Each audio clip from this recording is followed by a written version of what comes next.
एक बड़ा अपडेट आपको बता देते हैं, जहां उत्तर प्रदेश में बड़ा प्रशासनिक फेरबदल। 6 आईएएस और 5 पीसीएस अधिकारियों का तबादला हुआ। कई अधिकारियों को नई जिम्मेदारियां मिली। बाबूलाल मीना को मिला अतिरिक्त प्रभार। ये बड़ी खबर हम आपको बता रहे हैं, जहां उत्तर प्रदेश की योगी सरकार में लगातार जिम्मेदार अधिकारियों को नई नई जिम्मेदारियां सौंपी जा रही हैं। इसके चलते प्रदेश में लगातार तबादलों का सिलसिला भी जारी है।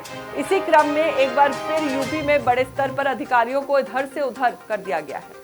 जानकारी के मुताबिक 6 आईएएस अधिकारियों और 5 पीसीएस अधिकारियों को नई जिम्मेदारी सौंपी गई है। बाबूलाल मीना को उद्यान एवं खाद्य प्रसंस्करण विभाग का अतिरिक्त प्रभार सौंपा गया है, तो वहीं राजेश कुमार सिंह, जो प्रमुख सचिव होमगार्ड्स विभाग थे, उन्हें अब प्रमुख सचिव पिछड़ा वर्ग कल्याण एवं दिव्यांगजन सशक्तिकरण के साथ निदेशक दिव्यांगजन सशक्तिकरण का भी अतिरिक्त प्रभार मिला है। राजकमल यादव, जो अपर आयुक्त उद्योग एवं प्रबंध निदेशक उत्तर प्रदेश लघु उद्योग निगम कानपुर के पद पर तैनात थे, उन्हें विशेष सचिव उद्यान एवं खाद्य प्रसंस्करण विभाग भेजा गया है।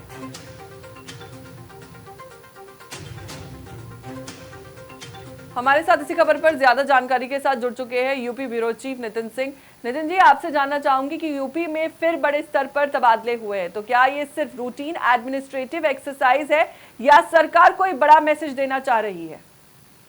देखिए, ये रूटीन ट्रांसफर है, क्योंकि कुछ ऐसे अधिकारी थे जो आज रिटायर हो रहे हैं, तो ऐसे में उनकी जगह खाली हो रही थी और ऐसे में कुछ अधिकारियों को वो उनका जो काम था वो देखना था, उनका कार्यभार जो था वो सौंपना था। तो ऐसे में मुख्यमंत्री के आदेश के बाद ये जो ट्रांसफर है 6 अधिकारियों के वो किए गए हैं, जिसमें 3 आईएएस और 3 पीसीएस अधिकारियों के तबादले हैं। इसमें सबसे अहम है, अगर देखा जाए तो 2 आईएएस अधिकारियों को विभाग को अतिरिक्त प्रभार भी दिया गया है, जिसमें अपर मुख्य सचिव बाबूलाल मीना को उद्यान एवं खाद्य प्रसंस्करण तथा रेशम विभाग।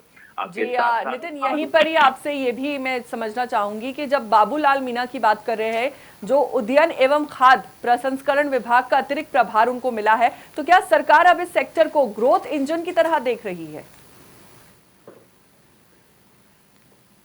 देखिए, साफ तौर पर इस विभाग के बारे में अगर बताया जाए तो खाद्य एवं प्रसंस्करण विभाग बहुत अहम विभाग है और उसमें अगर उद्यान विभाग भी जुड़ रहा है तो जो खाने पीने की जो चीजें आती हैं उनके प्रसंस्करण को लेकर के, उनके प्रिजर्वेशन को लेकर के, और इसके अलावा उसी में एक चीज और अहम जोड़ी गई है उनके काम में, वो है रेशम विभाग।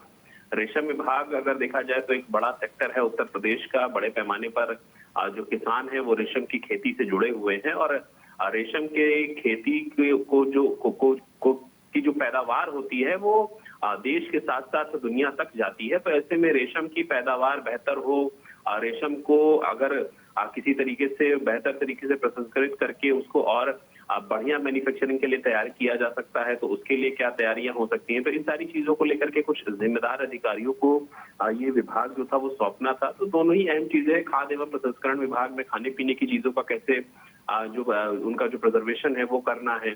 इसके अलावा रेशम विभाग भी उसमें काफी अहम विभाग है। तो ये विभाग की जो जिम्मेदारी है वो बाबूलाल मीना को सौंपी गई है। और इसके अलावा अगर देखा जाए तो टीके शीबू के पास विभागाध्यक्ष अतिरिक्त कार्यभार था इसके पहले, लेकिन अब इसके अलावा अगर देखा जाए तो प्रमुख सचिव होमगार्ड राजेश कुमार सिंह को प्रमुख सचिव पिछड़ा वर्ग कल्याण एवं दिव्यांगजन सशक्तिकरण के साथ साथ ही जो निदेशक है दिव्यांगजन सशक्तिकरण का अतिरिक्त प्रभार जो है वो भी दिया गया है। तो इस प्रकार से कुछ अधिकारियों का जो तबादला है वो किया गया है और साफ तौर पर विभागों की जो भागदौड़ है वो बेहतर तरीके से चले, इसी वजह से ये रूटीन ट्रांसफर जो है वो हुए हैं।